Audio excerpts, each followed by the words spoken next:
Socrates, the man who taught the world to think. In the golden age of Athens, 469 years before Christ, a boy was born in a modest home. His name was Socrates. The son of Sophroniscus, a stone mason, and Phaenarete, a midwife, he grew up among simple people.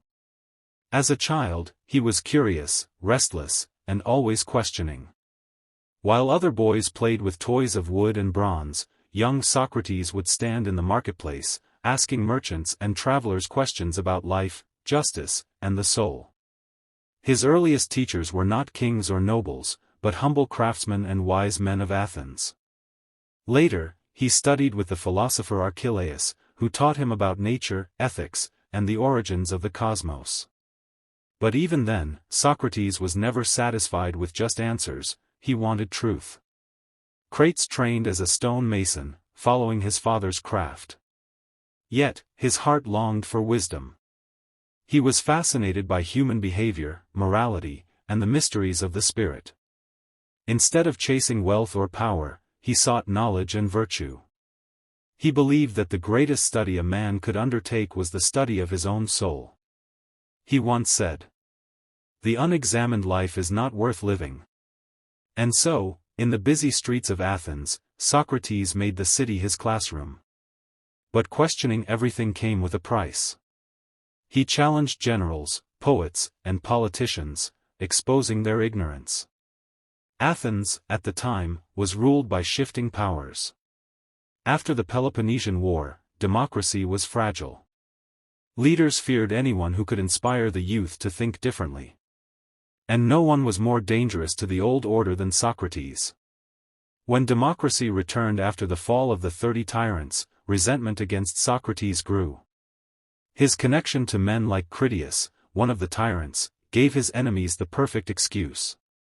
In 399 BCE, under the authority of the restored Athenian democracy, he was charged with corrupting the youth and not honoring the gods of the city.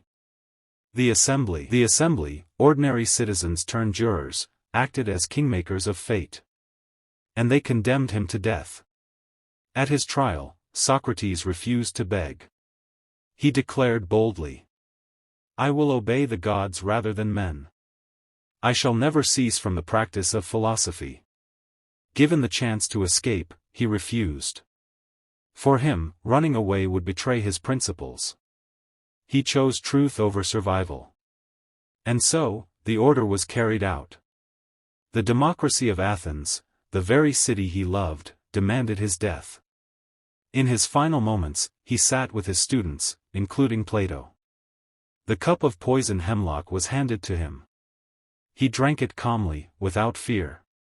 His last words were strange, yet profound. "Crito, we owe a cock to Asclepius, pay it and do not neglect it." A message that death, to him, was like a healing, a release for the soul. Crates died, but his spirit could not be silenced. His student Plato recorded his teachings, and Plato's student Aristotle built upon them. Together, they formed the foundation of Western philosophy. Socrates is remembered not as a king, nor a conqueror, but as something greater. Backhand index pointing right, a man who proved that truth is stronger than power. Backhand index pointing right, that wisdom begins with humility. Backhand index pointing right, and that courage is to die for what you believe in. For 2,500 years, his voice echoes still, asking us the same question. Are you living the examined life? This is the legacy of Socrates, the man who taught the world to think. The father of philosophy, gave the world a gift greater than gold, the power to question. He taught us that wisdom begins with admitting, "I know that I know nothing." He birthed the Socratic method, a way of asking questions that forces truth to rise from within. He ignited the flame of critical thinking, inspiring Plato, Aristotle, and every philosopher who followed. Socrates gave humanity the courage to challenge authority, the strength to seek virtue over wealth, and the belief that a life unexamined is not worth living. Though Athens condemned him to death, his ideas live forever, shaping democracy, justice, and education across the world. Socrates did not just die for truth, he became truth. His legacy? A world that dares to think. Don't forget to subscribe.